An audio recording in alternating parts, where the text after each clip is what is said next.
If you didn't know, Atlus is having an absolutely insane 2024. They started off the year by releasing Persona 3 Reload, which did super well for the franchise. Persona 3 Reload will be getting a DLC that will encapsulate the remaining content from Persona 3 FES, and then pretty soon after that we're getting Metaphor ReFantazio. But what I want to cover today is actually Shin Megami Tensei 5 Vengeance, the second stop on this insane 2024. Personally, I had a great time with the original Shin Megami Tensei 5 and think it's one of the best RPGs that was on the Switch. For hardcore Shin Megami Tensei fans, there was a lot left to be desired though, and, well, unfortunately, the Switch really isn't strong enough to handle how beautiful that game was. So you can imagine all of our excitement once we found out that not only was it not going to be exclusive to the Switch anymore, but they were adding a ton of content.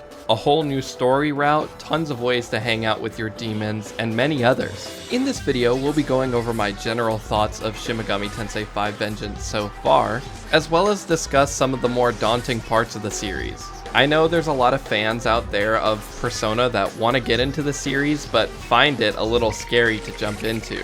I'm hoping I can alleviate some of those fears with this video. Real quick though, if you end up liking this video, I would really appreciate it if you could, well, like the video. Also, subscribe if you're interested in Atlus content of any kind. I know I said Atlus has been having a crazy 2024, but this channel actually has as well. It's been blowing up at a crazy rate. So much so that I actually opened a Read It and Weeb community Discord that you can join in the description. But okay, sorry, no more shilling. Here's why you should give Shin Megami Tensei 5 Vengeance a shot.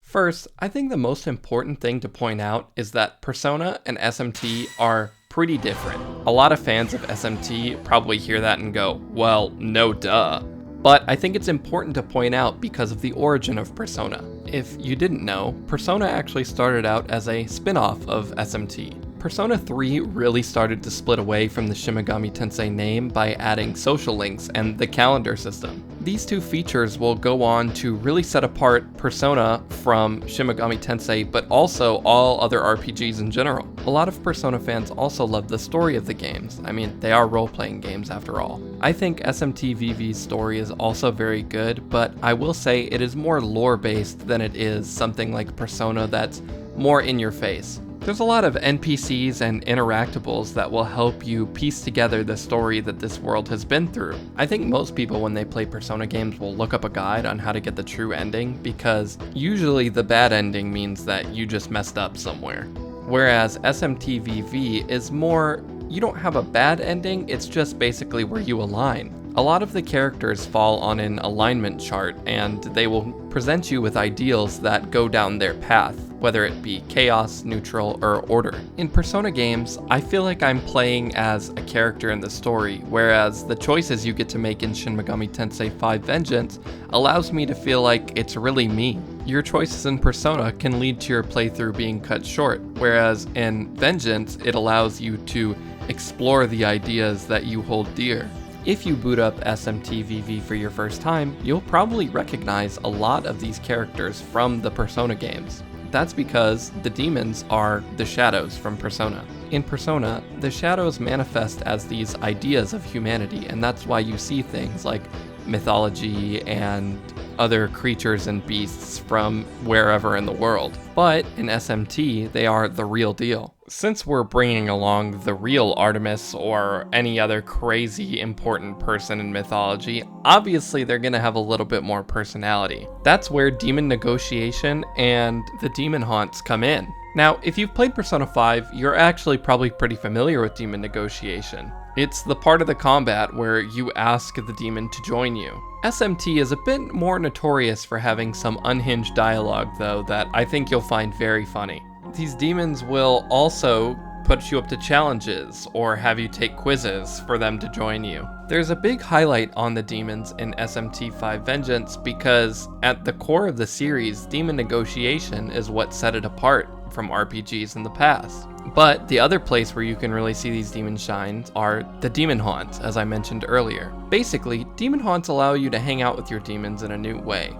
you get to go to a safe place in Dot, and you can talk to him, give him gifts, and you even use a free camera mode. Hanging out with them in this way allows them to gain special moves or stat boosts that they wouldn't be able to get normally. Speaking of moves, stats, and abilities and things like that, let's talk about the combat. SMT_VV's combat is seriously one of my favorite things about the game, if not my favorite. The customization of the Nahobino is really fun because of the new item they added where you can reset your stats that you've allocated. So, say you wanted to start out the game by doing a magical build, but in the late game you get a really cool new strength-based move. Well, you can switch to that. Also, the innate abilities that a lot of the demons have synergize in really cool ways. The guest system is actually an addition they made from Vengeance where your party members don't just have to be demons, they can be people like Yoko or Yuzuru or even Tao. They will only be there for a limited time though, since they are story-based party members. Now that we've discussed some of the good things about the game,